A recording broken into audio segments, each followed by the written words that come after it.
آج ہمارا یہی ذہن ہے، ان مولویوں کی وجہ سے، ان حافظوں کی وجہ سے، ان دینداروں کی وجہ سے ہم بڑے پیچھے چلے گئے ہیں، ملک پیچھے چلا گیا ہے۔ اللہ کی قسم اپنی عقل کا اینگل درست کریں۔ چوتھا سبب جس کی وجہ سے اللہ تعالیٰ سبھی مسلمانوں کا حامی و ناصر بنتا ہے، جب وہ دینداروں کی قدر کرتے ہیں، گھر سے لے کر محلے سے نکل کر شہر میں، ملک میں نکل جائیں یا دنیا میں نکل جائیں، تو آج وہ لوگ جن کو حافظ، قاری، عالم، ملا کہا جاتا ہے، اس کی عزت نہیں تھی۔ آپ کے سامنے ایک بڑا ہی متقی، پرہیزگار، نماز پڑھنے والا، تلاوت کرنے والا آپ کے سامنے بیٹھا، اس کی کوئی حیثیت و وقت نہیں ہے۔ حیثیت و وقت کس کی ہے؟ جو اچھا ہے، مالدار ہے، اچھے عہدے والا ہے، دنیا کی کسی پوسٹ پر بیٹھا ہوا ہے، حکومت میں کچھ کر رہا ہے۔ میرے بھائیوں، رسول اللہ صلی اللہ علیہ وسلم نے فرمایا قرب قیامت مسلمانوں کا انداز بدل جائے گا۔ یقال للرجل ما اعقل ما اظرف ما اجلد وليس في قلبه حبۃ خردل من ایمان۔ قرب قیامت مسلمان تبصرے کریں گے لوگوں کے بارے میں، یہ کتنا عقل مند ہے، یہ کتنا مضبوط ہے، یہ کتنا دانشور ہے۔ لوگ اسے عقل مند سمجھ رہے ہیں۔ ہو سکتا ہے میرے گھر والے، میرے محلے والے، میرے عزیز و کرام مجھے بڑا عقل مند کہتے ہوں۔ کہ قرب قیامت کسی بندے کے بارے میں لوگ تبصرہ کریں گے اور لوگ سمجھیں گے یہ بڑا ہی عقل مند ہے۔ وَلَيْسَ فِي قَلْبِهِ حَبَّةُ خَرْدَلٍ مِّنْ ایمان، حالانکہ اس بیچارے کی حالت یہ ہوگی کہ اس کے دل میں رائی کے دانے کے برابر، سرسوں کے دانے کے برابر بھی ایمان نہیں ہوگا۔ جتنا بڑا بے ایمان، لوگ اس کی اتنی عزت کرتے ہیں دنیا کی شہرت کی وجہ سے۔ مکے میں بھی ایک شخص تھا جو بڑا سردار تھا، جس کو دنیا ابو الحکم کے نام سے یاد کرتی ہے۔ صحیح بخاری میں موجود ہے کہ اہل مکہ ابو جہل کو ابو الحکم کہا کرتے تھے۔ ابو الحکم کا معنی ہے سیانہ، دانا، عقل مند۔ جس کو لوگ عقل مند کہہ رہے تھے، محمد کریم صلی اللہ علیہ وسلم نے کہا اسلام اسے ابو جہل کہتا ہے۔ معیار لوگ نہیں ہے، معیار اللہ اس کے رسول ہیں، اور اللہ اس کے رسول کا معیار کیا ہے؟ آج ہم بڑے خوش ہوتے ہیں کاروبار کر کے، دکانیں سجا کر، ایک سے دو اور دو سے چار بنانے کے چکر میں ہم یہ سمجھتے ہیں کہ اللہ تعالیٰ نے ہمیں بڑی مہارت رکھی ہے، ہم نے بڑی محنت کی ہے، کاروبار میں ہمیں بڑا تجربہ ہے، اس لیے ہم آگے نکل گئے۔ اللہ کے نبی فرماتے ہیں نہیں، لوگوں سن لو، وَهَلْ تُنْصَرُونَ وَتُرْزَقُونَ إِلَّا بِضُعَفَائِكُمْ، لوگوں کبھی تمہاری مدد آتی ہے، اللہ تمہیں مال دیتا ہے، اللہ تمہیں رزق دیتا ہے، تو ان لوگوں کی وجہ سے جو تم میں سے دیندار ہیں۔ کبھی دکان پر، سٹور پر، اپنے ہوٹل پر، اپنے کاروبار میں بیٹھ کر کبھی سوچا میں نے کہ مجھے کن لوگوں کی وجہ سے مدد مل رہی ہے؟ آج ہمارا یہی ذہن ہے، ان مولویوں کی وجہ سے، ان حافظوں کی وجہ سے، ان دینداروں کی وجہ سے ہم بڑے پیچھے چلے گئے ہیں، ملک پیچھے چلا گیا ہے۔ اللہ کی قسم اپنی عقل کا اینگل درست کریں۔ محمد کریم صلی اللہ علیہ وسلم نے فرمایا انما ینصر اللہ ہذہ الامۃ بضعیفها بصلاتهم واخلاصهم ودعوتهم۔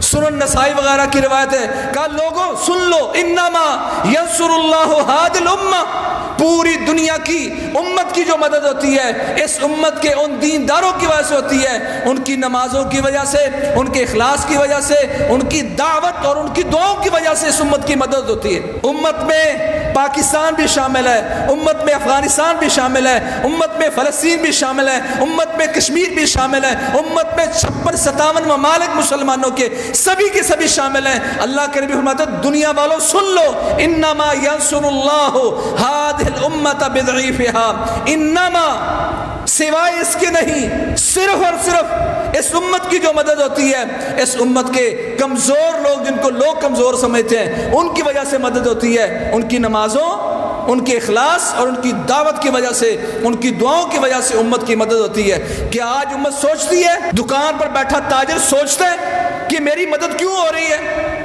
ایک صحابی تشریف لائے، سنن ترمذی کی روایت ہے، کہنے لگا یا رسول اللہ میں سارا دن کام کرتا ہوں اور یہ میرا بھائی آپ کی مجلس میں آ کر یہ حدیثیں سنتا رہتا ہے، یہ دین سیکھتا رہتا ہے، اس کو حکم دیں میرے ساتھ آ کے کام کروائے۔ تو پیارے پیغمبر نے کیا فرمایا تھا؟ لعلک ترزق بہ، اللہ کے بندے، میرے صحابی، یقیناً اللہ رزق بھی تمہیں دے رہا ہے، تو اس کی وجہ سے دے رہا ہے۔ یہ جو آج مسجدوں میں بیٹھے ہیں، آپ کے لیے دعائیں کر رہے ہیں، حکومت کے لیے دعائیں کر رہے ہیں، حکمرانوں کے لیے دعائیں کر رہے ہیں، امت کے لیے دعائیں کر رہے ہیں، فرمایا ان کی وجہ سے مدد ہو رہی ہے۔ کہ آج امت کے ذہن میں یہ بات ہے کہ وہ سمجھتے ہوں کہ آج ان دینداروں کی وجہ سے، ہماری مدد ہو رہی ہے. جو کھوٹے سکے ہیں آپ کی نگاہ میں، جن کو آپ کھوٹے سکے سمجھتے ہیں، آج پوری دنیا انہی کی وجہ سے چل رہی ہے.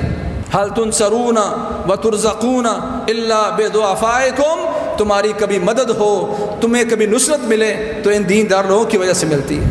دنیا کے نقشے بدل رہے ہیں اور اس کی وجہ کیا ہے؟ دیندار لوگ.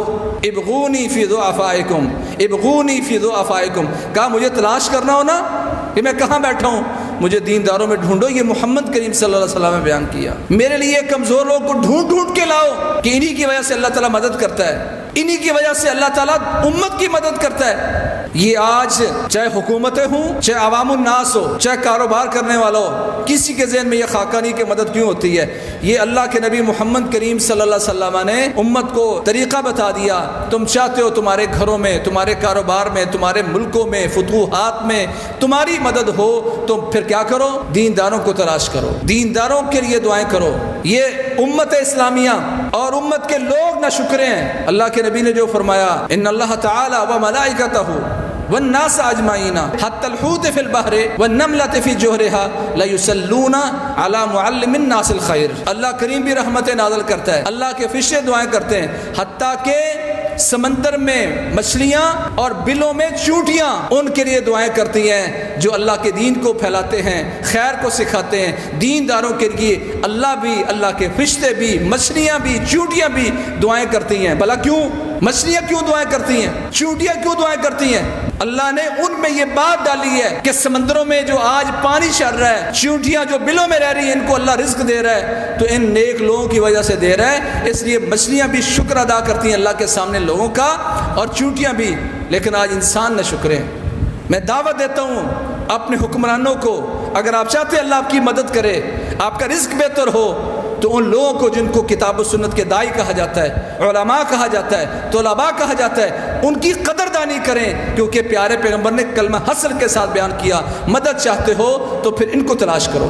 تو یہی ایک بڑا سبب ہے آج ان دینداروں کی وجہ سے جو کبھی محل میں داخل ہوتے ہیں تو اذا جاء نصر اللہ کی آیتیں پڑھتے ہیں اور آنکھوں سے آنسو بہ رہے ہوتے ہیں. ان نیک لوگوں کی وجہ سے.